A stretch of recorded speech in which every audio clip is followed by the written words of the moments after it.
What do Tyra, Diddy, and you have in common? Welcome to How to Be Seen podcast. I am Tahjma VanBuren, your sister, your host, your chief investigator of all things science, culture, and the Bible. How to Be Seen is an expose of what it means to be seen and what lengths we will go to achieve it from the perspective of science, culture, and ultimately God. So let's start with, what does science say about our strategies to be seen? Behavior science suggests that humans have two competing drives: attachment, which is the need to be close, and autonomy, which is the need to explore. This explains our desire to be individuals, yet individuals within a larger community. Think about all of the businesses that are based in creating communities for women and communities for Black people and communities for entrepreneurs, and so on and so on and so on. This is to say, being seen is our ultimate goal in life. It is arguably more important than what Maslow's hierarchy says our basic needs are: water, food, shelter. In fact, when we are seen, our basic needs as a human are almost undeniably met. To be seen is to be seen in need. It is to be seen in lack. It is to be seen in desire and in abundance. When we do feel seen, we gain the courage to be vulnerable, which is the safety to experiment with new ideas and make mistakes and admit those mistakes and discover our own potential, because we know that even if we fail, the ground zero or safe relationships around us will still be there to catch us. This describes the best friend that we met in high school or college that we felt like we could talk about anything with. Consider the teachers that were most liked in school. They're not typically just the cool ones, rather the ones that prompt students to see and experience themselves on a deeper level. Safely, of course. But how do we even get to this place of safety? How do we lose these places of safety too? At some point or another, we have all experienced some version of loss of self. This refers to the concept by psychoanalyst Donald Winnicott, known as the false self. If a child is not seen for who they actually are, they often develop a compliant or people-pleasing persona to gain the approval they need to survive. Taking on this persona means over time, they may lose their true self by burying their genuine needs and feelings under this mask. In action, this looks like not sharing feelings with family and friends, because doing so would be going off of script or dissociating from your feelings altogether. To be truly seen removes the need for this mask. We no longer have to mold ourselves to fit someone else's expectations. Instead of worrying that you will disappear into a relationship or a social role, you feel empowered to disclose your true self, knowing you are valued exactly as you are. Evidence for the human need for connection comes from Edward Tronick's still face experiment. This experiment reveals that even 3-month-old infants possess a sophisticated understanding of social reciprocity.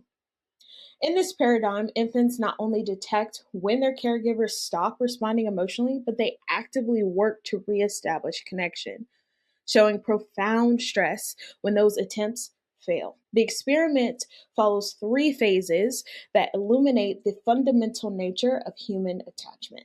A normal interaction looked like a baby responding to a caregiver's smiles, talks, and animated expression with engagement, eye contact, smiling, and some kind of vocalizations. Even a baby's body will be oriented toward the parent, while a still face interaction featured a caregiver's behavior as neutral, expressionless face, or even unresponsive for 2 minutes. The infant's reaction initially offered some solicitation, smiling and gesturing, increasing their effort, screeching and pointing, and ultimately distress or withdrawal.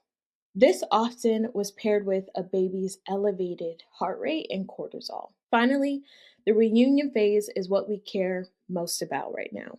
When the caregiver resumes their normal interaction, responding to the infant's cues, the baby expressed relief, joy, and rapid emotional regulation. But even with all of these changes and return to normal, there was still carryover of negative effect and perhaps even some distancing that occurred. The safe bubble was popped. All of this points back to our desire as humans to be seen in connection and attachment while holding autonomy. It is established in our formative years. Now, I'm not saying you need to go ask your mom or your dad if they smiled at you as a child, but I am saying it's something to be aware of as we build our tools for our own strategies to be seen. We're not weird. You are not weird or needy or naggy for wanting to be acknowledged and known. In fact, your biology depends on it.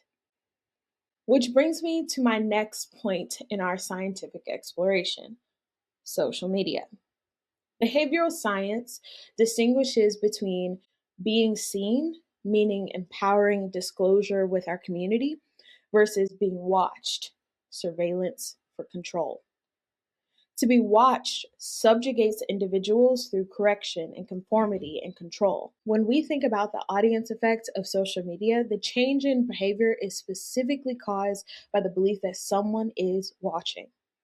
While this can increase pro-social choices, meaning reputation management, it also triggers identity fatigue and emotional depletion due to constant online self-presentation. Think of how exhausting it felt to be on a Zoom call after Zoom call after Zoom call in 2020. It was the same amount of meetings and kind of meetings we had before when we were in the office, except now we're so much more aware of how on display we are, forcing us to manage ourselves differently while someone is watching. So when we talk about strategies to be seen, I'm never just talking about marketing and business and social media. These are curated points of exposure. Because we know we are being watched and picked apart, we curate the best angle, the best wording, the best routine, and so on and so on and so on. What I am actually encouraging you to do is consider who you truly are. Let's look at our good friend Brené Brown before we get into some pop culture examples. The fulfillment of the desire to be seen ultimately requires the courage to be vulnerable. We hear Brené talking about this all the time. Her research identifies vulnerability, meaning uncertainty and risk and emotional exposure, as the core requirement for connection and belonging. Her study of wholehearted individuals, those with a strong sense of worthiness, found that they fully embraced vulnerability, believing it was what made them beautiful and necessary, while those who struggle with connection often do so because of shame. The fear that something about them makes them unlovable and unworthy of being seen. Shame drives the internal narrative of not being good enough, leading individuals to armor up and avoid the very emotional exposure required for connection, which ultimately takes us right back to the drawing board of curating the best possible version of ourselves to present to the world. So here's what I'm arguing, exploring, and understanding for myself. When we are known, truly known, we also are. And who we are is for better or for worse. Now, let's look at how the world teaches us to be seen. I have two examples for you. Tyra Banks / America's Next Top Model and Diddy. I know we're in a hoopla about Tyra and all of the things associated with her and her brand, but I think it is important to note when two things can be true at once. Was she doing some crazy stuff on that show? Absolutely. Does she have a key legacy that deserves to and needs to be noted in history? Absolutely. Tyra Banks is the first African American woman to be featured on covers of GQ and the Sports Illustrated swimsuit issue. 3 times, I must add. She was one of only a few Black models to achieve supermodel status, was a Victoria's Secret angel from 1997 to 2005, and by the early 2000s, Tyra was one of the world's top earning models, regardless of race. A part of Tyra's legacy is the reality TV show America's Next Top Model. I grew up on this show. 11, 12-year-old me remembers thinking she was doing too much while grabbing a snack to watch the next episode. Tyra started this show as a means to say gotcha to the modeling industry, an industry that was and still is to a certain degree notorious for discriminating on who deserved to walk the runway, whether that was race, ethnicity, or size. While watching the documentary and even thinking back to watching the show in real time, one thing I continue to note is how the contestants also had a desire to be seen, just as much as Tyra did. They were all gushing at the idea of their personal insecurity potentially being accepted by the casting director, the judges, and ultimately America. But the nature of reality TV is to be seen by any means necessary, resulting in moments of on-camera sexual assault, the great gap closing and then reopening between seasoned models, blurred lines between race and ethnicity, and ultimately the firing of model mentors and judges. What I want to highlight here is everyone involved with the show was taking on their personal race to be seen in some way or another. Television executives wanted to be seen with power to lead a thriving business. Tyra wanted to be seen not just as a model, but an industry titan. The contestants wanted to be seen as confident and resilient, even if they didn't truly feel it. The judges wanted to be a part of something new and career defining. All of these folks were taking action from a place of some sort of shame or counterculture agenda. Their involvement was less connected to creating empowering and vulnerable spaces or experiences for themselves and others. Rather, they were coming from a perspective to be watched, perceived, unintentionally controlled, and thus conforming to the majority, however majority was defined for them. Now, let's look at Diddy. His desire to be seen at all costs was impressive, to say the least. An effort to not be redundant of already established documentary that 50 Cent worked so hard on, I'll focus on the one thing that rang the loudest in my head while watching. How is it possible that someone ends up like this? How does someone get to this point in their mind? Truthfully, I think the documentary and the various news stories we have heard along the way point to 2 key things. One, unchecked pride is dangerous for the individual, but it becomes lethal for everyone around them. And 2, deciding to do and be different is exactly that, a decision. In the same way Diddy decided to be an active villain in people's story, it is also the same way he could have decided to pivot in a different direction. Watching the interactions of people who accepted Diddy's behavior, meaning actively accepted his money, time, connections, and so on, was kind of scary. But I think the scariest part of all of this is you and I are no better than Diddy. We're no better than Tyra. Hopefully you hear me. We're no better than Diddy, and we're no better than Tyra.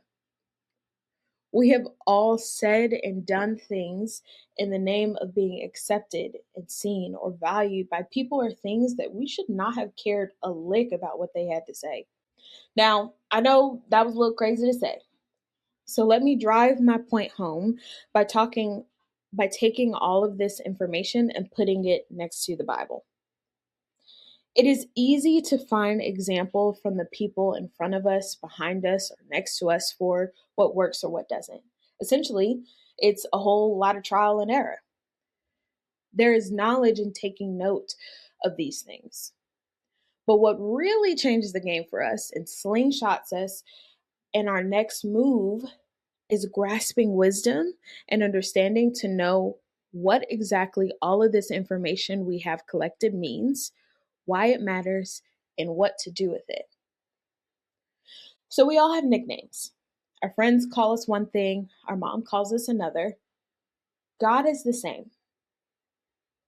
Elroy is one of the many names that describe the attributes of God. It means God who sees me. This name is given to God by Hagar in Genesis 16. To set the scene a little bit for you, Hagar is an Egyptian slave to Sarah, known as Sarai at this point in history. She is Abraham or Abram's wife. Now, Abram is promised a child. Sarai is promised a child. But these folks are old, like back to the dust and clay kind of old.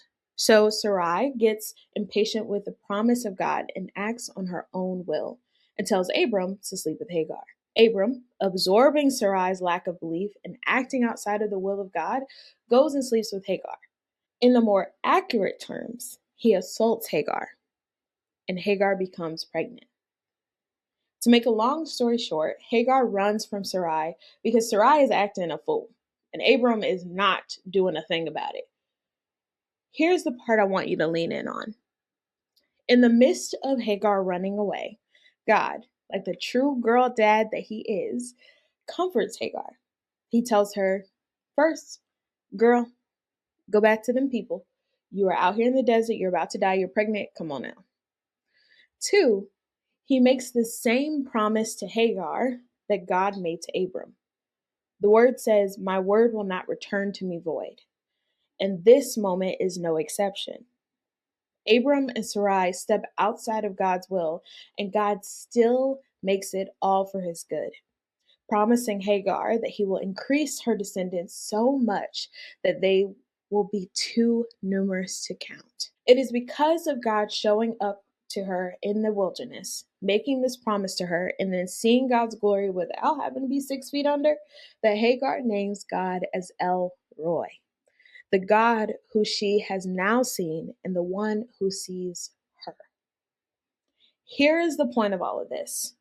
In the midst of trouble, heartache, the aftermath of being assaulted, becoming pregnant with a child by the person who assaulted her, and then enduring abuse from the wife, God says, enough. I want you to know that I see you. I see this foolishness. I don't like it. But you, my child, are still good and worthy and necessary, and so important that I say your genetics should be permeating through generations to come. What was meant to destroy you, God says, I call good. There is not a person, place, or thing that could keep God from looking at you with allure and adoration of a girl dad. The parts of you that you so desperately wanted the world to see in you and about you have already been seen and claimed as valuable. We just have to believe it. Think back to my example of America's Next Top Model, Tyra and Diddy. These are deeply wounded people that have strived in their own right to defeat the odds, become household names, and be desired. But in the midst of all of that, there were still small voices and experiences that they allowed to convince them of their lack of worth and need for pride. Somewhere along the way, their safe bubble was popped. The truth is, we're already seen. We're already loved. We're already chosen. I know you're thinking about the psalm too, right? We just have to believe that that is true. I recognize that all of that is easier said than done, so I want to offer some practical steps that I have and am taking to absorb this belief for myself. First, let's consider steeping ourselves in affirmation. And I know, we don't like to hear it, but the truth is, we are already constantly steeping ourselves in affirmation of things that aren't true about who we are. I'm just asking you to change the script a bit here. An affirmation that has supported me most in this season is based on Psalm 139, verse 16. It is, God wrote me in his book before I ever lived a single day. This story has a happy ending. 2, we got to take some action. Does your day look like someone that has seen God's glory and now knows that God sees you? Truthfully, mine hasn't. So I started slow by noting that the kind of person that truly believes they are valued, seen, and loved wouldn't get up for the day, brush their teeth, make a cup of coffee, and go straight to work. So I had to consider the small things like my morning routine.